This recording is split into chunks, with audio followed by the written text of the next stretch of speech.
Hey guys, this is Akmal Khan and welcome to our new video.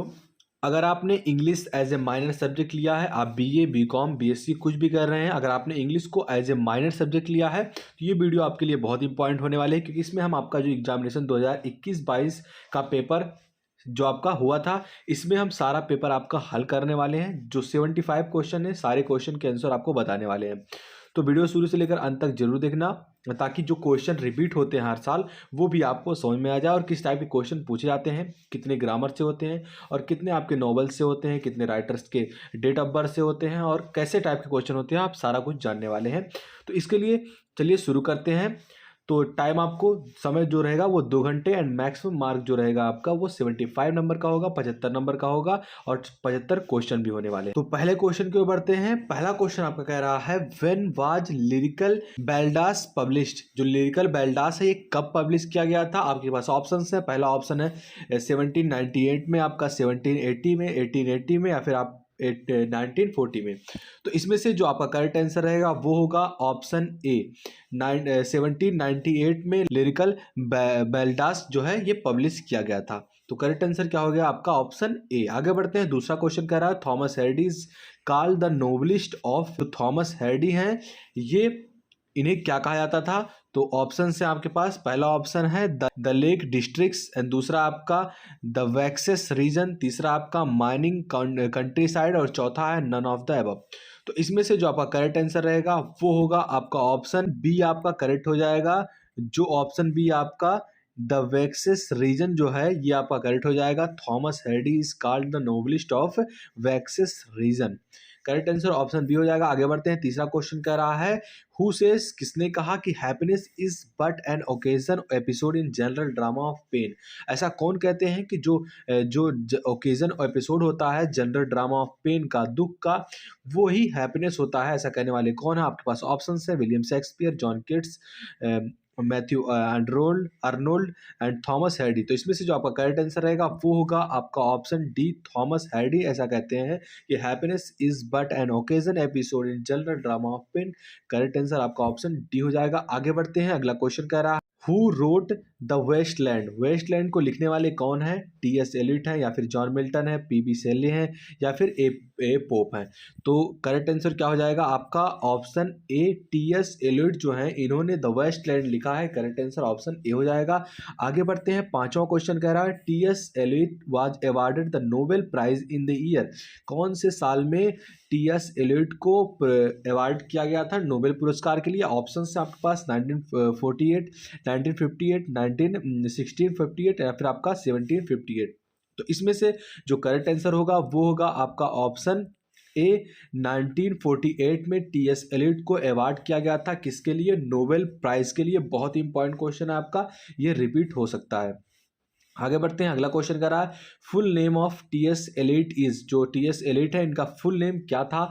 Option है आपके पास Thomas stream Elliott, या फिर Thomas stream Elliott, या फिर थॉम स्टील एलियट, या फिर नन ऑफ द अबव। तो इसमें से जो आपका करेक्ट आंसर रहेगा, टी.एस. एलियट का जो करेक्ट नाम था, फुल नाम था, वो क्या था? Thom stream Elliott.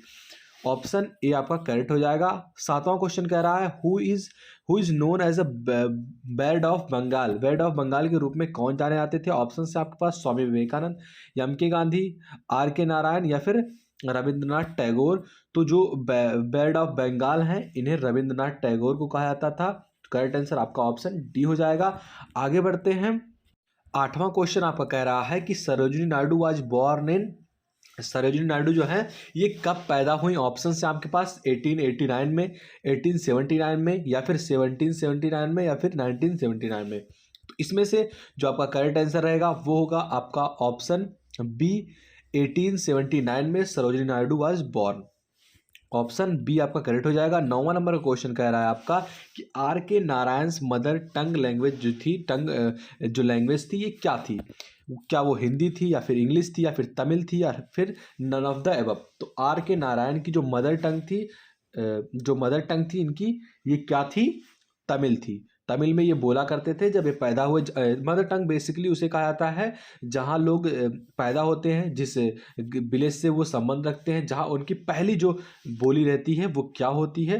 तो जो आर के नारायण की मदर टंग थी वो क्या थी? तमिल। वो साउथ इंडिया के थे।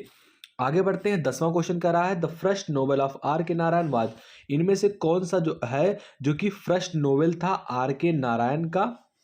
क्या वो द गाइड था, या द इंग्लिश टीचर था, या स्वामी एंड फ्रेंड था, या नन ऑफ द एबव? तो इसमें से जो करेक्ट आंसर रहेगा वो होगा आपका option C, Swami and friend जो है ये आर के नारायण की पहली नोवेल थी। तो इसमें से आपका ऑप्शन सी करेक्ट हो जाएगा। आगे बढ़ते हैं, 11 नंबर का क्वेश्चन कह रहा है आपका हु रोट द अनटचेबल, ये जो नोवेल है ये किसके द्वारा लिखित है? क्या ये मुल्क राज आनंद ने लिखा, आर के नारायण ने लिखा, या सरोजिनी नायडू ने लिखा, या फिर नन ऑफ द अबव? तो इसमें से जो आपका करेक्ट आंसर रहेगा वो होगा आपका ऑप्शन ए, मुल्क राज आनंद ने लिखा क्या? The untouchable novel. तो करेक्ट आंसर आपका ऑप्शन ए हो जाएगा। आगे बढ़ते हैं, अगला क्वेश्चन आपका कह रहा है सुजाना अरुंधति राय इज एन आउथर, वो कहाँ की आउथर थी? इंडिया की थी, ब्रिटिश की थी, अमेरिकन थी, या फिर नन ऑफ द अबव? तो इसमें से जो आपका करेक्ट आंसर रहेगा वो होगा आपका ऑप्शन ए, इंडिया से रिलेट करती थी, इंडिया की आउथर थी। कौन? सुजाना अरुंधति राय। तो करेक्ट आंसर आपका ऑप्शन ए हो जाएगा। आगे बढ़ते हैं, अगला क्वेश्चन कह रहा है Arundhati Roy won the Man Booker prize for fiction in, कौन से साल में फ्रिक्शन करने के लिए अरुंधति राय को जो है मैन बुकर प्राइज से सम्मानित किया गया? तो आपके पास ऑप्शन है, क्या वो 1990 में, या 1980 में, या फिर 1997 में, या फिर 1957 में? तो इसमें से जो करेक्ट आंसर रहेगा ऑप्शन डी आपका करेक्ट होगा। अरुंधति राय को मैन बुकर प्राइज दिया गया फॉर फ्रिक्शन इन 1997 में। तो करेक्ट आंसर आपका ऑप्शन डी हो जाएगा। आगे बढ़ते हैं, 14 नंबर का क्वेश्चन कह रहा है आपका what is the full name of सलाम रशीद, सलाम रशीद का फुल नेम क्या था? तो ऑप्शन से आपके पास सर अहमद सलाम रशीद, सर इस्लाम सलाम रशीद, या फिर सर मोहम्मद सलाम रशीद, या फिर नन ऑफ द एबव? तो इसमें से जो आपका करेक्ट आंसर रहेगा जो है सलाम रशीद है, इनका फुल नेम क्या था? सर अहमद सलाम रशीद इनका फुल नेम था। 9 जून 1947 ईस्वी को ये पैदा हुए थे। शायद ये क्वेश्चन भी आपका आ जाए, तो आप ये बात ध्यान में रखेंगे। अगर वीडियो पसंद आ रहा हो तो प्लीज़ वीडियो को लाइक कर दीजिए, चैनल पर नया चैनल को सब्सक्राइब कर लो। आगे बढ़ते हैं, अगला क्वेश्चन कह रहा है आपका उसी से रिलेटेड, देखिए आ गया, कह रहा है सर सलाम जो अहमद रशीद हैं, सलाम अहमद रशीद ये कब पैदा हुए? ऑप्शन से आपके पास 1947 में, या फिर 1957 में, 1967 में, 1997 में। तो इसमें से जो आपका करेक्ट आंसर रहेगा वो 9 जून 1947 को पैदा हुए थे। करेक्ट आंसर आपका ऑप्शन ए हो जाएगा।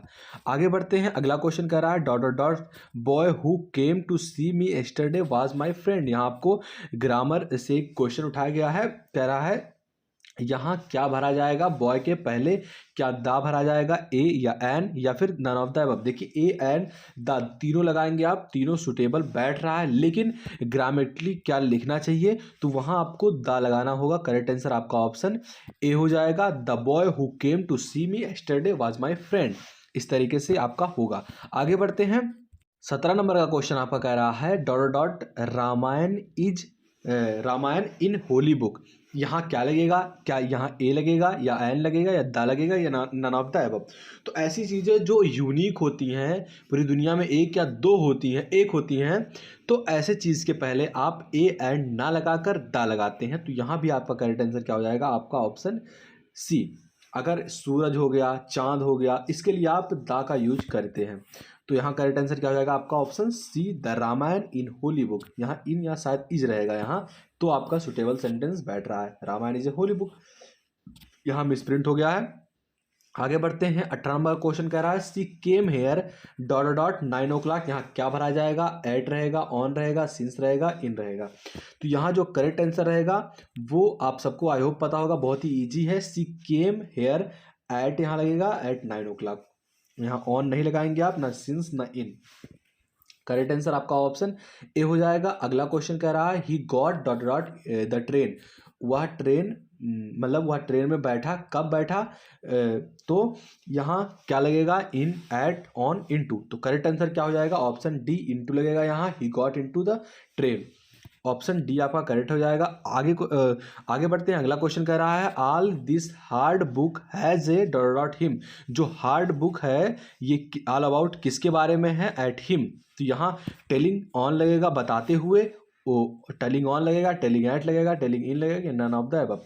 तो इसमें से आपका करेक्ट आंसर रहेगा वो होगा आपका option D, none of the above. इनमें से कोई जो सेंटेंस है इसमें इसके लिए नहीं सुटेबल है, कोई भी शब्द इसके लिए सुटेबल नहीं है। तो करेक्ट आंसर क्या हो जाएगा आपका ऑप्शन डी। आगे बढ़ते हैं, 21 नंबर का क्वेश्चन कह रहा है आपका give the correct antonym of fortune. तो पहले जानिए आप एंटानेम क्या होता है। एंटानेम मतलब होता है आपका विलोम शब्द जो एक दूसरे के विपरीत होते हैं, और आपको फॉर्चून का विलोम करना है तो फॉर्चून का आपको पहले हिंदी आना चाहिए। फॉर्चून मतलब होता है आपका सौभाग्य।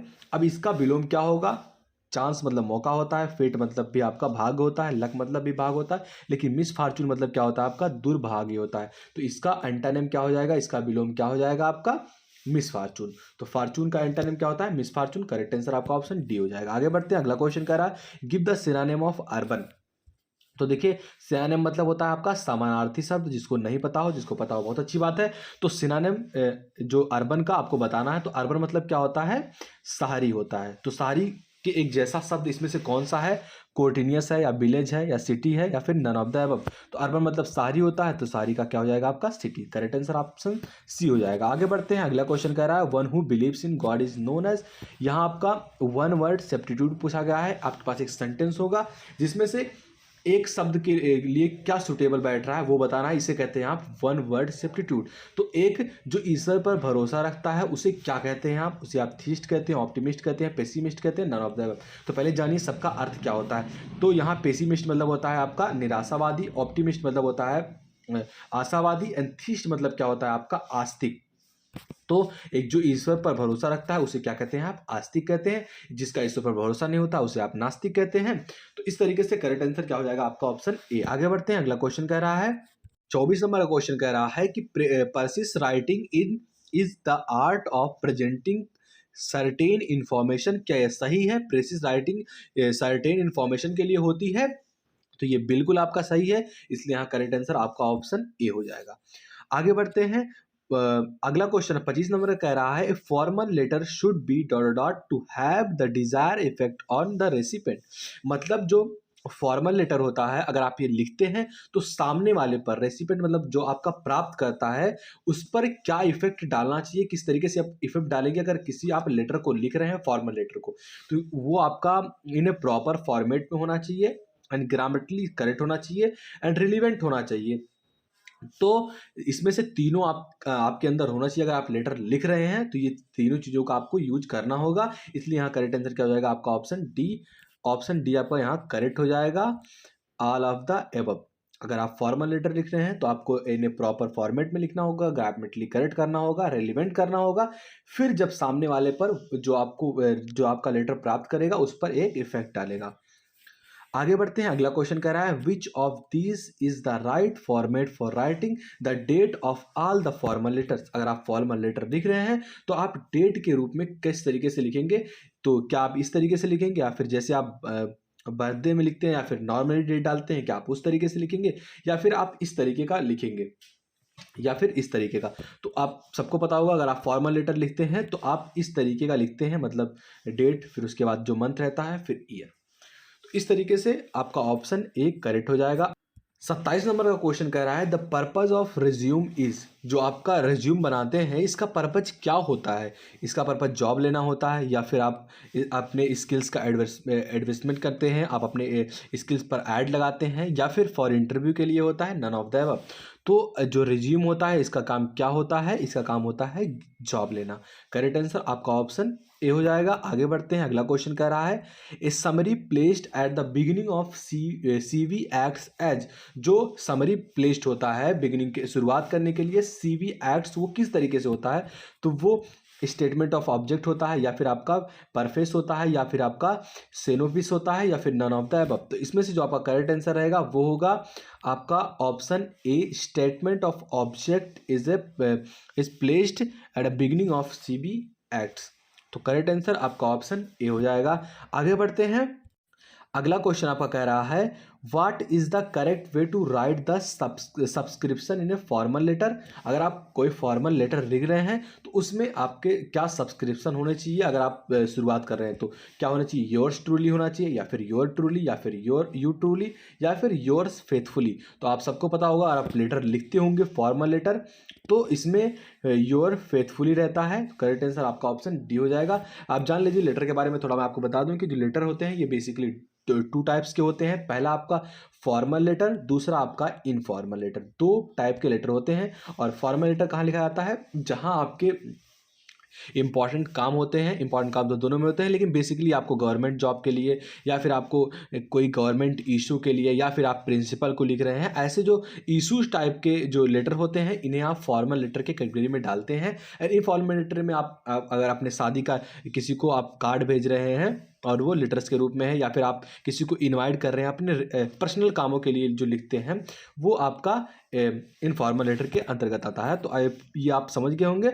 इसके बाद फॉर्मल लेटर में आपका ये करेक्ट आंसर था ऑप्शन डी। आगे बढ़ते हैं, अगला क्वेश्चन कह रहा है कि what is the written at the top of the editor letter on the left side. Left side में जो यहाँ लिखता है, कोई भी चीज़ लिखा रहेगा वो क्या होगा? क्या वहाँ सेंटेंस का नाम रहेगा, सब्जेक्ट रहेगा, योर ट्रूली रहेगा, या फिर आपका डेट एंड टाइम रहेगा?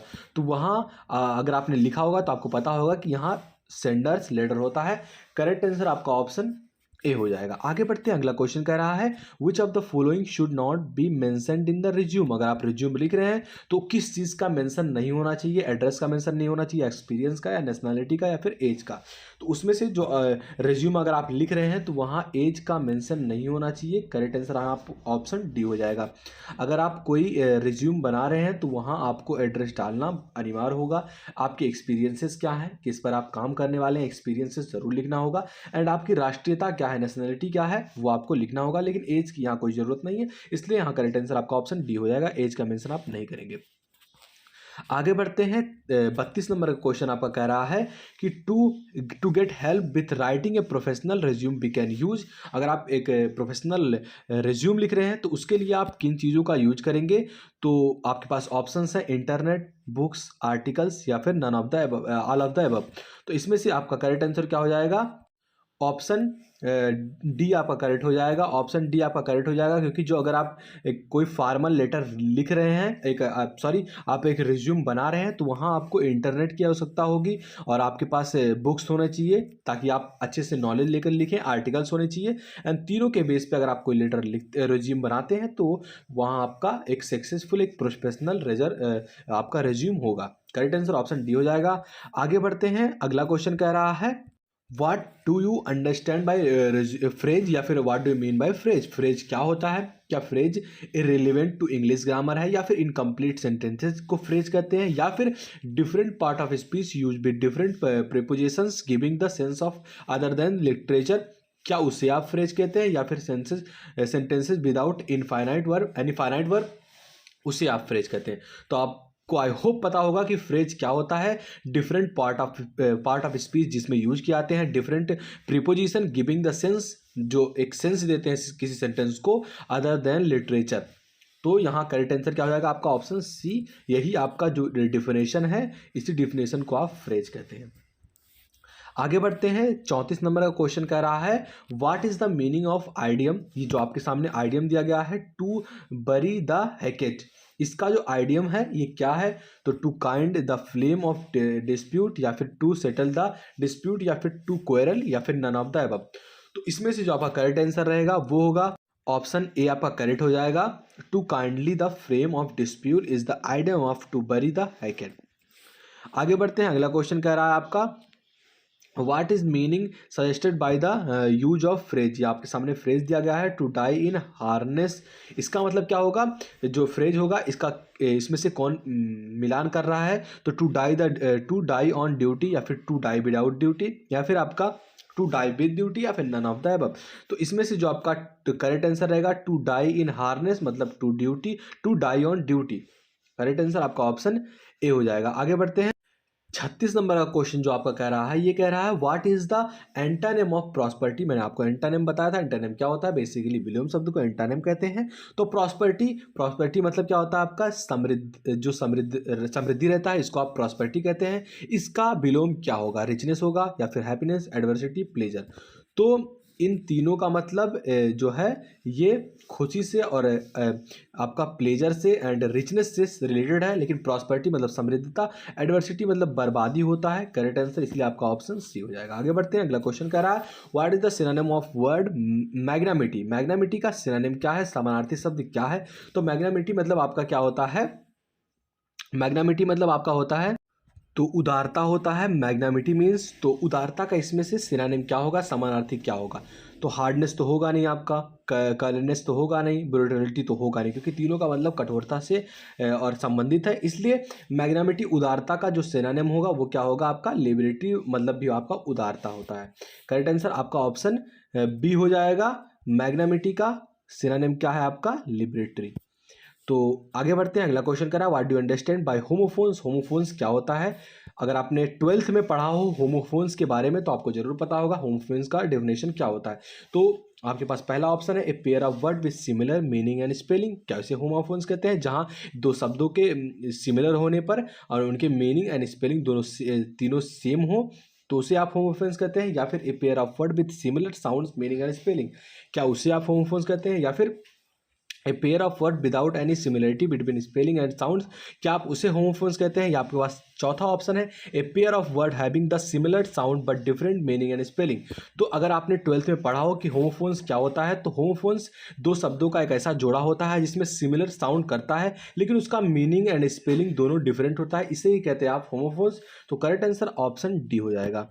आइए आगे बढ़ते हैं, अगला क्वेश्चन कह रहा है 39 नंबर का क्वेश्चन आपका कह रहा है which is the most appropriate word one word for substituting the following sentence. आपके पास वन वर्ड सब्स्टिट्यूट के रूप में लिखना है। जो सेंटेंस है वो क्या है, a child born after his father's death. अगर कोई बच्चा अपने पिता के मृत्यु के बाद पैदा होता है तो उसे क्या पुकारते हैं? ऑप्शन है आपके पास एनोमिस और आपका पोस्थ्यूमस या फिर फोस्टर चाइल्ड या फिर बास्टर्ड। तो उसे आप, अगर कोई बच्चा है अगर अपने पिताजी के मृत्यु के बाद पैदा होता है तो उसे पोस्थ्यूमस कहते हैं। तो करेक्ट आंसर आपका ऑप्शन बी हो जाएगा। आगे बढ़ते हैं, अगला क्वेश्चन कह रहा है the word precious is borrowed from. The word precious है ये कहाँ से डिराइव्ड हुआ, कहाँ से उत्पन्न हुआ? क्या वो फ्रेंच से उत्पन्न हुआ, ग्रीक से हुआ, लैटिन से हुआ, जर्मन से हुआ? तो करेक्ट आंसर क्या हो जाएगा आपका ऑप्शन ए करेक्ट हो जाएगा। जो प्रेसिस वर्ड है ये फ्रेंच से जो है फ्रेंच से ये उद्गृत हुआ। 41 नंबर कह रहा है what is the meaning of persist writing. Persist writing का मीनिंग क्या होता है? आपके पास ऑप्शन है, पहला ऑप्शन कह रहा है आपका कि sorting the sentences without any relevant formal. दूसरा आपका ऑप्शन है कि फॉर्मेट ऑफ मैनी सेंटेंसेस को आप कहते हैं प्रेसिस राइटिंग। या फिर आपका तीसरा है a brief of clear statement of the essential idea in a longer article. क्या उसे आप प्रेसिस राइटिंग कहते हैं? या फिर जो आपका अगला है strengthening the structure of the sentence, इसे आप कहते हैं प्रेसिस राइटिंग। तो इसमें से जो प्रेसिस राइटिंग का मीनिंग होता है ये क्या होता है, sorting the sentences without any relevant is called the precious writing. Correct answer आपका ऑप्शन ए हो जाएगा। आइए आगे बढ़ते हैं, अगला क्वेश्चन आपका कह रहा है what is the importance of expansion of idea in English writing and composition. English writing and composition में क्या इंपॉर्टेंस होता है एक्सपेंशन ऑफ आइडिया का? अगर आपके पास है तो ऑप्शन है, पहला ऑप्शन कह रहा है इनलार्जिंग द सेंटेंसेज अनसिस्टमेटली। क्या इसके लिए एक्सपेंशन ऑफ आइडिया इंपॉर्टेंस है? या फिर आपका explaining the sentences without any relevance, क्या इसके लिए है? या फिर आपका सी है, तीसरा ऑप्शन कह रहा है डीलिंग विद द इम्पर्टिनेटली, और चौथा है आपका it refers the elaboration of idea in a relevant way. तो इन चारों में से कौन सा इंपॉर्टेंस है किसके लिए, एक्सपेंशन ऑफ आइडिया के लिए in English writing and composition में? तो इसमें जो आपका करेक्ट आंसर रहेगा वो होगा आपका ऑप्शन डी। ऑप्शन डी आपका करेक्ट हो जाएगा। ये इंपॉर्टेंस है किसमें, it refers the elaboration of idea in a relevant way. Correct answer आपका ऑप्शन डी हो जाएगा। आगे बढ़ते हैं, अगला क्वेश्चन कर रहा है what is the importance of comparison जो आपको अनसीन पैसेज जिसे कहते हैं इन इंग्लिश ग्रामर एंड कंपोजिशन। इसमें क्या इंपॉर्टेंस होता है अनसीन पैसेज का? पहला है आप इंपॉर्टेंस कह रहा है इरेलेवेंट टू इंग्लिश ग्रामर, क्या है इंग्लिश ग्रामर में इरेलीवेंट करता है? या फिर दूसरा आपका it helps the learners the increasing the vocabulary and the in changing the knowledge of grammar, क्या इसके लिए इंपॉर्टेंस है अनसीन पैसेज का? या फिर तीसरा है आपका a piece of writing without any utility के लिए है? या फिर नन ऑफ द अबव। तो इसमें जो आपका कंपैरिजन है ये अनसीन पैसेज जिसे कहते हैं, यह अनसीन पैसेज हमें हेल्प करता है लर्नर्स को इंक्रीजिंग द वोकेबिलिटी, जो पढ़ने का क्षमता है उसको इंक्रीज करता है, and enhancing the knowledge of grammar, आपके पास जो नॉलेज ऑफ ग्रामर है इसको इंचेंज करता है। तो इसमें से करेक्ट आंसर क्या हो जाएगा, आपका ऑप्शन बी करेक्ट हो जाएगा। आइए आगे बढ़ते हैं, अगला क्वेश्चन आपका कह रहा है 44 नंबर का क्वेश्चन कह रहा है which of the following formal and the informal letter is mostly commonly use in government offices. जो गवर्नमेंट ऑफिसेस होते हैं इनमें यूजुअली किस लेटर का आप यूज करते हैं, क्या वो फॉर्मल लेटर होते हैं, इनफॉर्मल होते हैं, दोनों होते हैं, या फिर नन ऑफ द अबव। तो मैंने आपको बताया था जो फॉर्मल लेटर दो टाइप के होते हैं, formal letter, informal letter. Formal letter में आप इंपॉर्टेंट जगहों पर लेटर लिखते हैं, जैसे कि आपका हो गया किसी आप विद्यालय में छुट्टी के लिए लिखते हैं, या फिर जो आपके ऑफिस में लिखते हैं, और जो गवर्नमेंट के लिए लिखे जाते हैं ऐसे, और जो जैसे जो लेटर्स होते हैं ये फॉर्मल लेटर के कैटेगरी में आते हैं। जो आपका इनफॉर्मल लेटर होता है इसमें आप किसी दोस्त को अपने शादी में बुला रहे हैं, या फिर अपने जैसे रिलेटिव को कुछ इन्फॉर्मेशन देना हो, तो ऐसे पर्सनल कामों के लिए जो लेटर्स लिखे जाते हैं उन्हें आप इनफॉर्मल लेटर कहते हैं। तो यहाँ करेक्ट क्या हो जाएगा, गवर्नमेंट जो ऑफिस होते हैं, ऑफिसर्स होते हैं, ये अपने लिए कौन से लेटर लिखते हैं, तो फॉर्मल लेटर आपका करेक्ट आंसर हो जाएगा। आगे बढ़ते हैं, अगला क्वेश्चन कह रहा है what is the full information of abbreviation CB. जो इसका फुल फॉर्म है ये क्या है सीबी का। पहला आपका ऑप्शन कम्युनिकेशन वेरीफाइड, एंड तीसरा आपका कॉमन व्हीकल्स, एंड तीसरा आपका कर्कुलिज्म ऑफ वेट टैक्सेज, या चौथा आपका डी कर्कुलिज्म वेटक।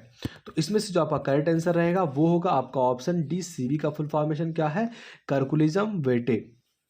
तो आगे बढ़ते हैं, अगला क्वेश्चन कर रहा है what is a real purpose of A resume. Resume का पर्पज क्या होता है, क्या यह पर्पजलेस होता है, क्या केवल एक्सपोजर के लिए होता है, या क्या it is intended in the document used apply for jobs, क्या इसलिए होता है, या फिर आपका इट इज ओनली फॉर सर्वरी के लिए होता है। तो इसमें से जो रिज्यूम का काम होता है मैंने एक बार पहले ही आपको बताया था, उसमें जो डॉक्यूमेंट्री आप बनाते हैं वो यूज होता है to apply for jobs. Correct answer आपका ऑप्शन सी हो जाएगा। आगे बढ़ते हैं, कह रहा है अगला question which resume format is best to use, chronological, functional, mixed और सीवी। तो सीवी का क्या यूज होता है, आपके पास ऑप्शन है इररिलेवेंट क्वेश्चन, या फिर दूसरा आपका CV is mainly for professors, teachers, lawyers, scientist and relevant profession जो होते हैं इनके लिए होता है। क्या ये सही है सीवी का फुल काम, या फिर आपका तीसरा है no certain system for a good resume, इसके लिए होता है, या फिर आपका अगला है नन ऑफ द अबव। तो जो सीवी का काम होता है, जो क्रोनोलॉजी, फंक्शनल, मिक्स्ड और सीवी, इसका काम क्या होता है, CV is mainly for professors, teachers, lawyer and scientist के लिए होता है, रिलेटेड टू प्रोफेशनल्स। तो यहाँ करेक्ट आंसर क्या हो जाएगा आपका ऑप्शन बी। आगे बढ़ते हैं, अगला क्वेश्चन कह रहा है what is the worst resume mistake ever. अगर आप कोई रिज्यूम बना रहे हैं तो उसमें सबसे बुरी मिस्टेक क्या होगी, आप पास पहला ऑप्शन है कह रहा है using the different word and phrase. अगर आप डिफरेंट वर्ड एंड फ्रेज का यूज कर रहे हैं तो वो गलत होगा, क्या वो गलत होगा, या फिर आपका बी कह रहा है using the very simple words and phrase, क्या तब आपका सही होगा, या फिर अगला कह रहा है आपका कि इररिलेवेंट क्वेश्चन के लिए होगा, या फिर आपका अगला है in negative spelling mistake in wrong format. तो इसमें से जो आपका करेक्ट आंसर होगा वो क्या हो जाएगा, ऑप्शन डी। अगर आप एक रिज्यूम बना रहे हैं तो उसमें सबसे वर्स्ट मिस्टेक क्या होगी, अगर आप नेलिगेंट कर रहे हैं spelling mistake in wrong format, अगर आप रॉन्ग फॉर्मेट में नेलिगेंट कर रहे हैं तो वो सबसे वर्स्ट मिस्टेक होगी अगर आप रिज्यूम बना रहे हैं। करेक्ट आंसर आपका ऑप्शन डी हो जाएगा। आगे बढ़ते हैं, 49 नंबर का क्वेश्चन आपका कह रहा है बाय हुम द नोबेल गोरा रिटन। नोबेल गोरा है किसके द्वारा लिखित है, यमारानंद के द्वारा, या फिर विक्रम सेठ के द्वारा, या फिर आपका मंजू कुमार के द्वारा, या फिर आपके ऑप्शन है last R N Narayan Rabindranath Tagore के द्वारा। तो इसमें से जो आपका करेक्ट आंसर रहेगा, आई होप आपको पता हो कि जो नोबेल गोरा है ये रविन्द्रनाथ टैगोर द्वारा लिखित है। करेक्ट आंसर आपका ऑप्शन डी हो जाएगा। अगला है क्वेश्चन कह रहा है how many articles are there in English grammar. English grammar में कितने टाइप्स के आर्टिकल हैं, आपके पास ऑप्शन है एडजेक्टिव एंड एडवर्ब, दूसरा आपका नाउन प्रोनाउन, क्या ये आर्टिकल है ए एंड द, या फिर एडवर्ब एंड प्रीपोजिशन। तो जो आर्टिकल होते हैं इंग्लिश ग्रामर में आप पता होगा कि ये 3 प्रकार के होते हैं, ए एंड द, ये 3 ही आर्टिकल आपके इंग्लिश ग्रामर में है मेनली।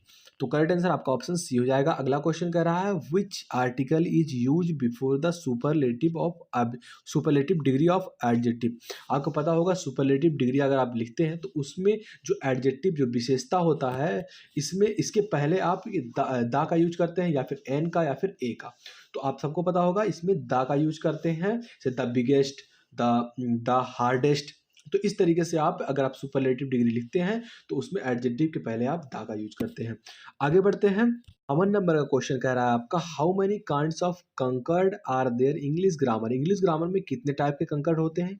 क्या इनमें कोई काइंड नहीं होता है? क्या इररिलेवेंट क्वेश्चन होते हैं या फिर इनमें दो टाइप के होते हैं, formal conquered and national conquered. चौथा है आपका नन ऑफ द अबव। तो जो कितने काइंड के कंकर्ड होते हैं इंग्लिश ग्रामर में? तो दो टाइप के होते हैं, formal conquered and national conquered. Correct answer आपका ऑप्शन सी हो जाएगा। आगे बढ़ते हैं। अगला क्वेश्चन कह रहा है what which is the meaning of national conquered. इनमें से कौन सा मीनिंग है जो कि नेशनल कंकर्ड को रिफर करता है? आपके पास ऑप्शन है। पहला कह रहा है word word harmonology of a person, number and gender based on the meaning as opposite to formal concord, या इरिलेवेंट टू ग्रामर होता है जिसे आप नेशनल कंकर्ड कहते हैं। या फिर आपके पास सी ऑप्शन है an organic unity of and structure of sentences, या appropriate use of adjective and adverb. तो इसमें से जो नेशनल कंकर्ड का डेफिनेशन है, मीनिंग है, वो क्या है? Word harmony of person, number और gender based on their meaning as opposed to formal concord. तो इसमें यही आपका डेफिनेशन है। करेक्ट आंसर आपका ऑप्शन ए हो जाएगा। आगे बढ़ते हैं। 54 नंबर का क्वेश्चन कह रहा है आपका what is the meaning of formal conquered. Formal conquered का क्या मीनिंग होता है, ये आपका अगला क्वेश्चन है। हमने नेशनल कंकर्ड के बारे में जाना। फॉर्मल कंकर्ड क्या होता है? पहला आपके पास ऑप्शन है रिलेवेंट टू इंग्लिश ग्रामर। क्या ये यूज ऑफ आर्टिकल्स होते हैं या फिर आपका यूज ऑफ मोड होते हैं? या फिर अगला है आपका word harmonology of a person, number, gender और based is called formal concord. क्या ये होता है? तो ये आपका तो नेशनल कंकर्ड का मीनिंग था। तो इस तरीके से जो फॉर्मल कंकर्ड का मीनिंग होगा ये क्या होगा? Irrelevant to English grammar. यह इररिलेवेंट करता है इंग्लिश ग्रामर में। करेक्ट आंसर आपका ऑप्शन ए हो जाएगा। आगे बढ़ते हैं। अगला क्वेश्चन 55 नंबर का कह रहा है which one out of the following sentences is correct. इसमें से 4 सेंटेंसेस दिए गए हैं, आपको ढूंढना है कि कौन सा करेक्ट है। तो what is the time in your watch बिल्कुल गलत है, इन योर वॉच नहीं होता है। या फिर what time does your watch strike out. आपका जो वॉच है स्ट्राइक आउट कर रहा है, तो ये बिल्कुल गलत है। इस तरीके से आप किसी से पूछते नहीं है डज डू का यूज करके। या फिर अगला आपका नन ऑफ द अबव। तो इसमें से जो आपका करेक्ट सेंटेंस है वो क्या है? आपका option be what is the time by your watch. आपके वॉच द्वारा क्या टाइम हो रहा है, ये करेक्ट है। ऑप्शन बी आपका करेक्ट हो जाएगा। आगे बढ़ते हैं। 56 नंबर का क्वेश्चन भी उसी तरीके से कह रहा है, इसमें से आपको करेक्ट छाटना है। आपके पास ऑप्शन है। पहला ऑप्शन कह रहा है the train is late till 2 hours. क्या ट्रेन जो है ये 2 आवर्स तक लेट है? क्या यहाँ टिल लगेगा? या फिर the train is late up to 2 hours. क्या ये सही है? क्या ये सही है? The train is late for 2 hours. या फिर अगला है आपका the train is late by 2 hours. तो इसमें से जो करेक्ट रहेगा वो होगा आपका option D the train is late by 2 hours is the right sentence. आगे बढ़ते हैं। अगला क्वेश्चन कह रहा है what is an idiom. Idiom का जो डिफिनेशन होता है ये क्या होता है? क्या ये सेट ऑफ वर्ड है in a sense other than literal one? या फिर आपका दूसरा है different part of speech use भी डिफरेंट काइंड ऑफ प्रीपोजिशन। अगर आपने आइडियम का परिभाषा पढ़ा हो तो आप ये जरूर आसानी से कर ले जाएंगे। तीसरा है आपका it suggest the beauty of expression. क्या ये ब्यूटी ऑफ एक्सप्रेशन को एक्सप्रेस करता है आइडियम? या फिर नन ऑफ द अबव।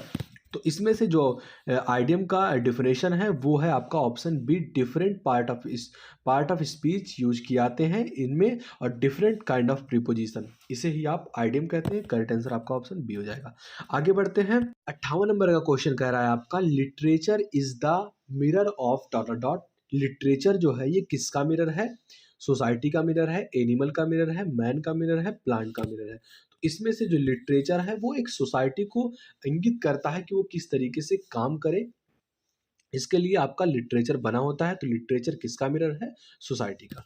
आगे बढ़ते हैं, अगला क्वेश्चन कह रहा है language refers to any form of dot dot.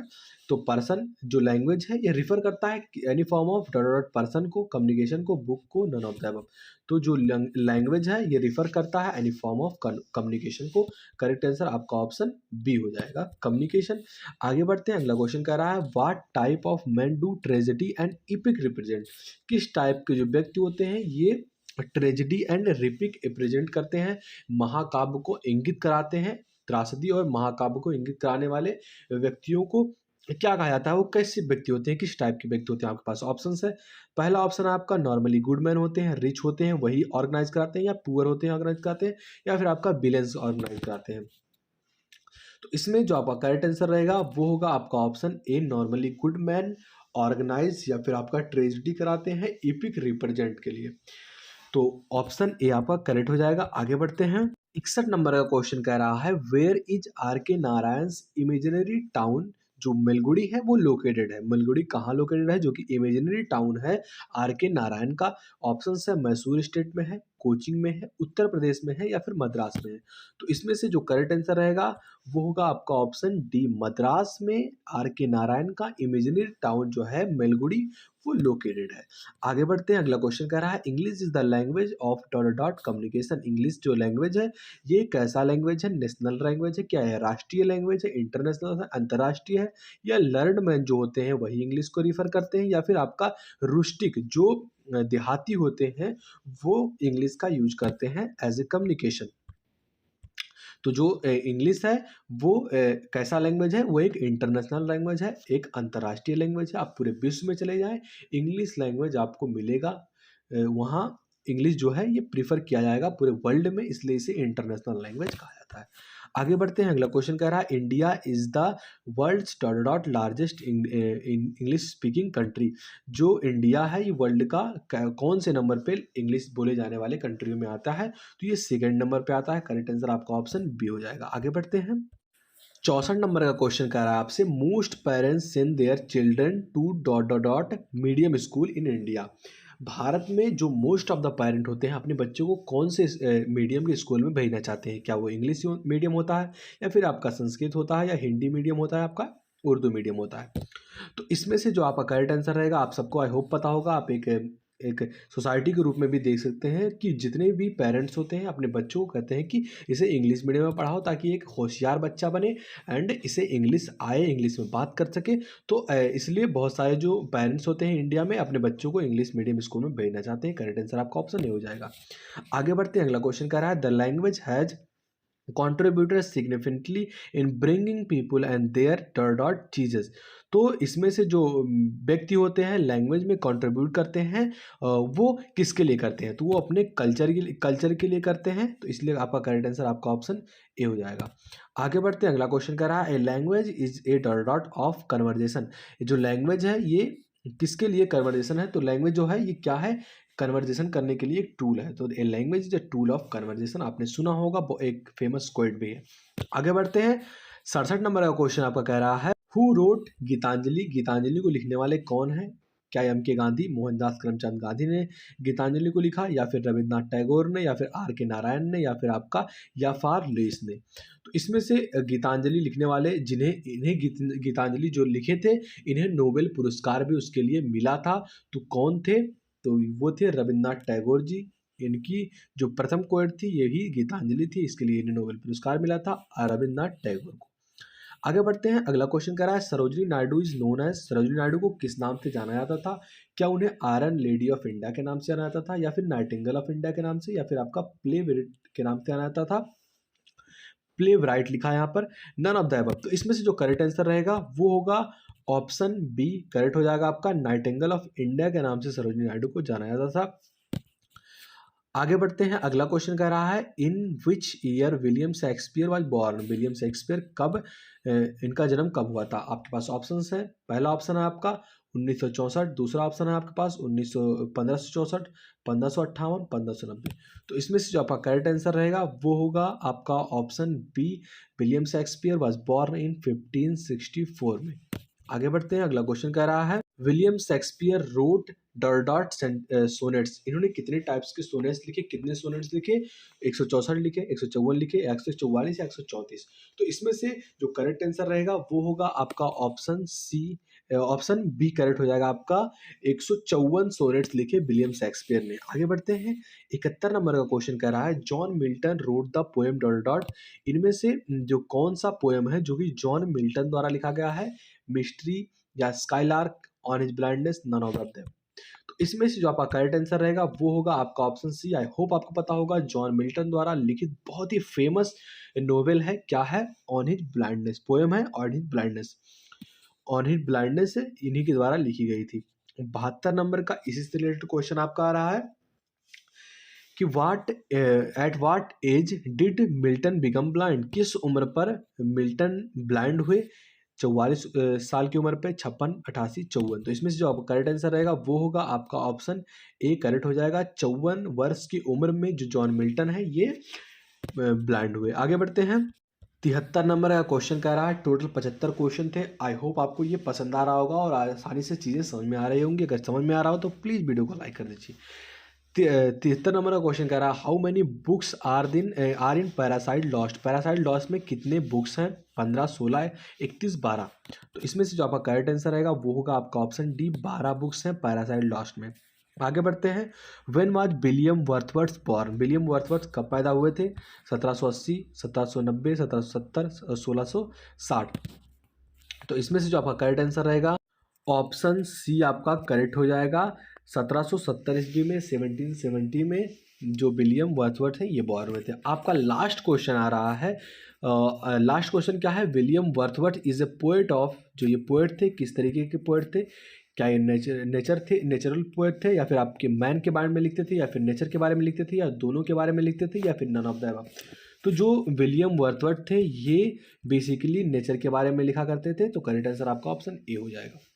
Total आपके 75 क्वेश्चन कवर हुए और इस वीडियो में मैंने आपको सारा क्वेश्चन समझाने का ट्राई किया। आई होप ये वीडियो आपको पसंद आएगा। इसके बाद अगर आप चाहते हैं कि और भी ऐसे टाइप के पेपर सॉल्यूशन के साथ आपको मिले तो चैनल के साथ जुड़ जाइए, चैनल को सब्सक्राइब करके। वीडियो पसंद आया हो तो प्लीज़ अपने दोस्तों में जरूर शेयर करना। तो मिलते हैं आपसे वीडियो में, तक के लिए जय हिंद, जय भारत।